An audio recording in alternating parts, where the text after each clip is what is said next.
Sir मेरा दूसरा सुझाव है inflation linked salary revision act. Bharat में वेजेस को इंडेक्स करिए महंगाई से। वित्तीय वर्ष 18 से लेकर वित्तीय वर्ष 26 में हमने देखा कि real wages for the salaried class में 16% की गिरावट आई। ये गिरावट का मतलब इन सालों में जितनी महंगाई थी, जिस स्तर पे महंगाई बढ़ी उस स्तर पे वेजेस नहीं बढ़ी, जिसके चलते 16% की गिरावट रियल वेजेस में देखी गई। इसीलिए mandatory wage indexation formula is the need of the hour and the government must look at it. इसके चलते तमाम फॉर्मल सेक्टर्स में, corporate, shops, factories, gig workers, सबको इन्फ्लेशन इंडेक्स वेज हाइक मिलेगा। और सरकार के मुलाजिम को तो मिलता ही है, हर साल डियरनेस अलाउंस मिलता है। उसके बाद आप हर कुछ सालों में पे कमीशन लागू होता है। इससे आप 20 करोड़ आबादी, which is 45% of India's total workforce, आप उसे एड्रेस कर पाएंगे।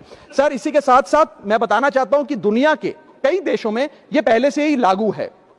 यूएस के अंदर COLA, cost of living adjustment system लागू है, जिसके अंदर एनुअल और ऑटोमेटिक रिवीजन होता है। जर्मनी के अंदर हर 18 से 24 महीने के अंदर महंगाई के अनुसार सैलरी बढ़ा दी जाती है। जापान के अंदर शिंटो मेथड यूज होता है, जिसमें annual inflation index wage hike दी जाती है। और बेल्जियम में ऑटोमेटिक इंडेक्सेशन लॉ है, जिसमें क्वार्टरली बेसिस पर इंप्लॉइज की सैलरी बढ़ाई जाती है। Sir India is one of the only countries in major economies where 85% of our formal workforce has zero statutory inflation protection. We are at the mercy of the employer discretion and our own negotiation power to raise our salaries. इसके साथ साथ मुझे लगता है कि एक minimum increase based on inflation होना चाहिए। मेरा थर्ड